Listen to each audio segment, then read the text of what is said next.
What's up, YouTube? So before we get started with this video, on First Take, they're going to be talking about which star player would hurt their team the most if they decided not to play this year. So let's see what they have to say about that. Which team can least afford to have one of their star players opt out? I'm going Russell Wilson here. I agree. And actually, it's obvious when you think about it. He has been the do-all player for that team, in particular offensively. Running the football, throwing the football, a franchise quarterback that has won a Super Bowl, led them there a couple of times. This offseason, they made a huge move, acquiring Jamal Adams. They gave up a lot of capital in order to make that happen. And I think it was a really good deal to acquire one of the more versatile and dynamic players defensively in the NFL. But now you add him defensively, if something happens to Russell Wilson, it goes for naught this season. So he's the guy to me. And I'm pretty sure you could go down the roster of star quarterbacks and pick a lot of different people. But Russell Wilson has been the rock for that team. Without Russell Wilson, they don't make it too far. So I definitely agree with that. I could also throw in there maybe Aaron Rodgers. Who else would quarterbacks can you throw in there? Yeah, I'll just stick with Aaron Rodgers for right now. Jalen, I feel bad embarrassing you this bad in front of your wife because you just said it was obvious that it's Russell Wilson. To me, it's obvious that it's the MVP, Won't be the first time. Lamar Jackson. He threw for over 3,000 yards, ran for over 1,200 yards. Yeah, that sounds good, but Lamar Jackson and the Baltimore Ravens are stacked with Pro Bowlers. I think they had like 13 last year.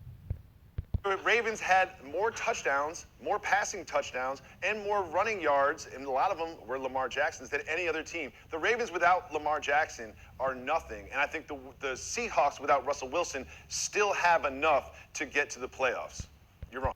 This guy is sick. Like I said, the Baltimore Ravens have 13 Pro Bowlers. They have Pro Bowlers on both sides of the ball, pretty well stacked. Now, if Russell Wilson were to not play for the Seattle Seahawks, that'd be a major problem. That'd be a major problem you can't really get around. At least Baltimore has that crazy defense to really put in work. You could probably put in a backup quarterback, and you can still deal with some of the Pro Bowlers and have them break at least 8-8. So let's continue.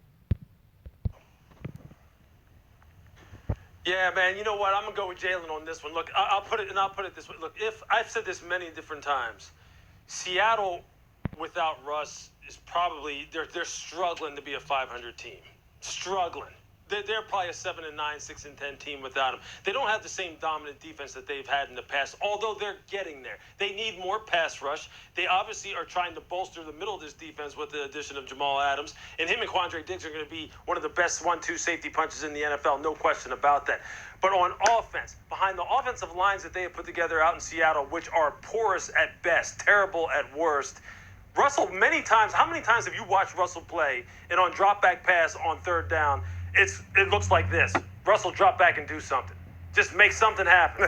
Because everything just turns into chaos time and time again because people just aren't getting open within the natural rhythm of the offense. And Russ is just back there running around like we run around in our front yard or in our backyard on Thanksgiving, just playing playground sandlot ball. Many times it looks like that for him. You take him away and you put Geno Smith in there, they're done. They're done. So I'd probably say the same thing about Ben Roethlisberger. He's coming back this year. So last year, you would think the Pittsburgh Steelers would have been trash, but Mike Tomlin was able to get his team to 8-8. They broke 500.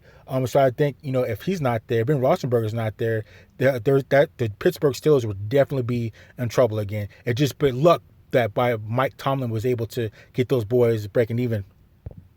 I don't care what you say now. In Baltimore with Lamar, obviously, if you put RG3 in there, look, RG3 can't run for 1,200 yards in today's NFL. They'd break him in half in a matter of maybe half of a game.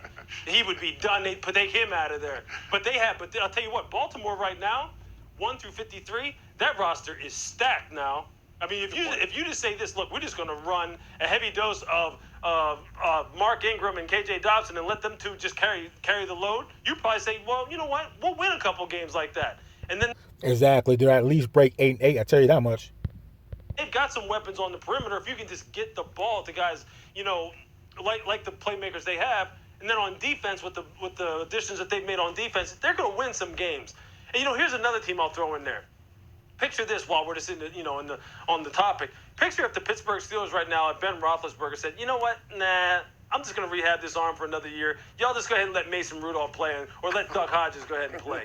Mike Tomlin would sit there and be like, what? I mean, they have no shot. So, I mean, there's a few. I mean, you can talk about Pat, although in Kansas City they have so many weapons. But I'll tell you what, I'm with you, Jalen, on this one.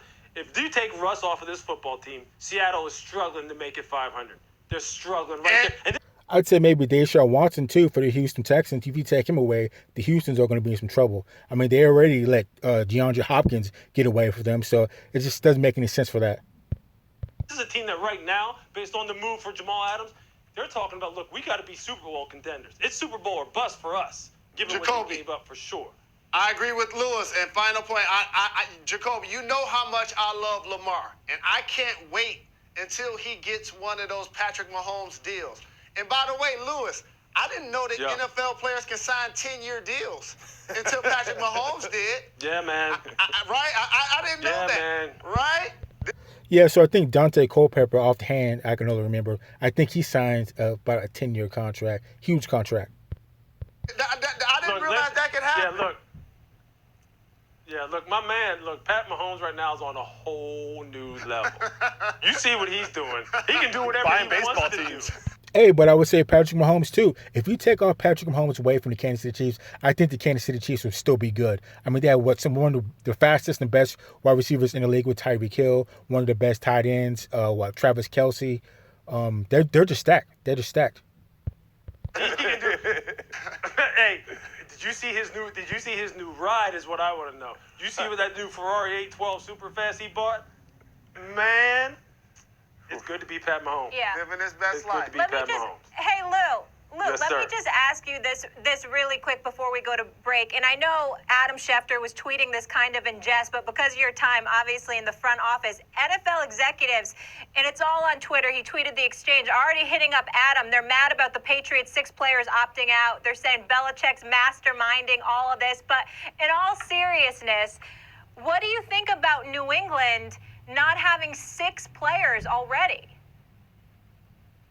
Yeah, it's big. And, the crucial thing is that he's losing guys at the signal caller positions, in particular on defense, with Dante Hightower playing linebacker and Pat Chung playing safety. And, Bill prioritizes football intelligence even more than maybe raw athletic and football playing ability. He wants you to be smart. He doesn't want you to beat yourself. And those are 2 of the smartest guys on his team. They're guys who have been in his program forever. So that's huge. But here's the one thing with Bill.